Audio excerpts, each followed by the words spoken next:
ரீசெண்டாக நாங்கள் ஒரு ஓடிஜி வாங்கியிருந்தோம். சரி, அதில் ஃபர்ஸ்ட் ஒரு கேக்கை பேக் பண்ணிடலாம் அப்படின்னு சொல்லிட்டு வச்சுருக்கேன் உள்ள. ரொம்ப நல்லா வந்திருந்தது. ஆக்சுவலி ரொம்ப ஹாப்பி. இது என்னோடய ஃபர்ஸ்ட் கேக். ஃபர்ஸ்ட் அந்த டூத் பிக் வச்சு பிக் பண்ணி பார்த்தேன். ஸோ டைமர் என்ன சொல்லியிருந்தாங்கன்னா, ஒரு கேக்குக்கு ஒரு மாதிரி பேக்கிங் டைம் இருக்கும் அப்படின்னாங்க. ஸோ டவுட்டில் நான் ஃபர்ஸ்ட் 20 மினிட்ஸ் வச்சுருந்தேன். அப்புறம் எக்ஸ்ட்ரா 10 மினிட்ஸ் வச்சுட்டேன். சூப்பராக இருந்ததுங்க. கேக்கு செம்ம ஃப்ளஃபியாக வந்திருந்தது. அதே மாதிரி நல்ல ஸ்பாஞ்சியாகவும் இருந்தது. நானே முக்கால்வாசி சாப்பிட்டு காலி பண்ணிட்டேன். நட்ஸ் மட்டும் இப்போதைக்கு போட்டிருந்தேன். பிள்ளைங்களுக்கு சளி இருக்கிறதுனால க்ரீம் வச்சு எதுவும் ட்ரை பண்ணல. இன்னும் கொஞ்சம் நாள் கழித்து பண்ணலாம் அப்படின்னு யோசிச்சுட்ருக்கேன்.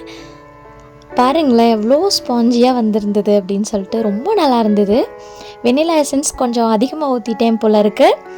அந்த வெனிலாவோட ஃப்ளேவர் ரொம்ப அதிகமாக இருந்தது. பட் டேஸ்டி செம்மையாக இருந்ததுங்க. டேஸ்ட் சூப்பர்பாக இருந்தது.